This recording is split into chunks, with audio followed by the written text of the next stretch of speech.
So, pausing to refocus throughout the day. In monasteries and convents, this is what happens. In some of these places, there are prayer times, really short prayer times in some cases, up to 7 times a day, where people stop their work and come into the chapel and pray the Psalms. And this 7 times a day comes from actually Psalm 119. 7 times a day I praise you.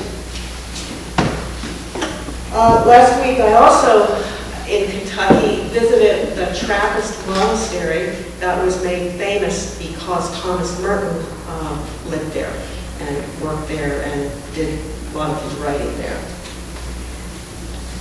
But their work is as holy as worship is. Their work is to make fruitcake, fudge, cheese, and pottery. And at various times during the day, they could be in the chapel and chant a couple songs. It was really very fascinating to watch this one monk who came into the noon prayer time, I think it was, obviously sweaty, late, and several times during this brief prayer service, the monks bowed forward. And every time he bowed forward, he pulled a piece of paper out of the wrapping from him. Bow again, continued, and then they went down again.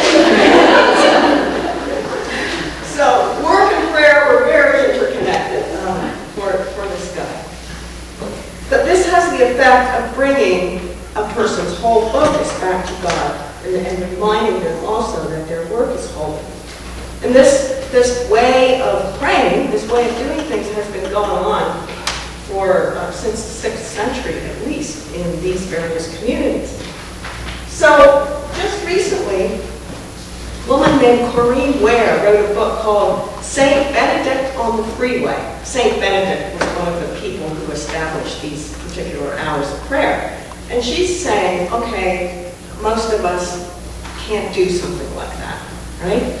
But is there a way that we can capture the intent of this, refocusing toward God, just with even tiny little pauses at various times during our workday?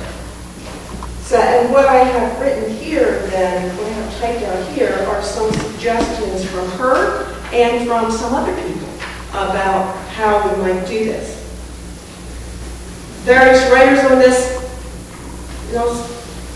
believe that even in our busy, multitasking kind of work days, we can create pauses to remind us of God's presence. We can create a pattern that helps us recall that all time is already God's time and our work is holy. We can look for a rhythm of remembering. These pauses can be like a trellis that supports our spiritual life during the day.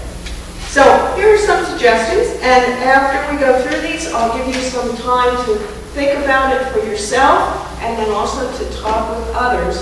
Are there some of these that you are in fact doing? Or are there some other ways that you are doing this same kind of thing, finding a way of refocusing, pausing throughout the day? Are there some of these that you think you might like to experiment with if you haven't? Okay? So, on the way to work, a couple suggestions for on the way to work.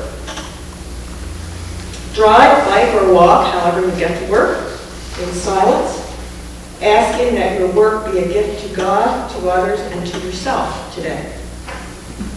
Consciously give over to God a situation that you fear as you look ahead to the day. Or maybe fear is too strong, but that you're not looking forward to, right? Or play a favorite piece of calming music and pray that you will stay centered in the kind of quiet and confidence you experience in that moment of prayer. Some suggestions for arriving at your desk.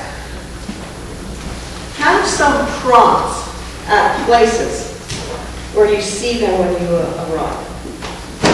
A favorite nature photo as wallpaper, or a photo of your family, a poster on the wall, a breath prayer written out, a scene out the window that orients your day. Or as you check your calendar for the day, pray a breath of prayer, such as, breathe in, God of wisdom, breathe out, be my God. Breathe in, loving Creator, breathe out, I join in your work. Breathe in, make me a channel. Breathe out of your grace and love. At a mid-morning coffee or tea break, just take a couple of slow breaths, relax your shoulders, stand up and look out a window while waiting for the kettle to boil. Remember who you are. Deeply breathe in God's Spirit. Pray a breath of prayer and return to your text. Pray this blessing upon yourself. May the favor of God be upon me and bless the work I do. Prosper the work of my hands.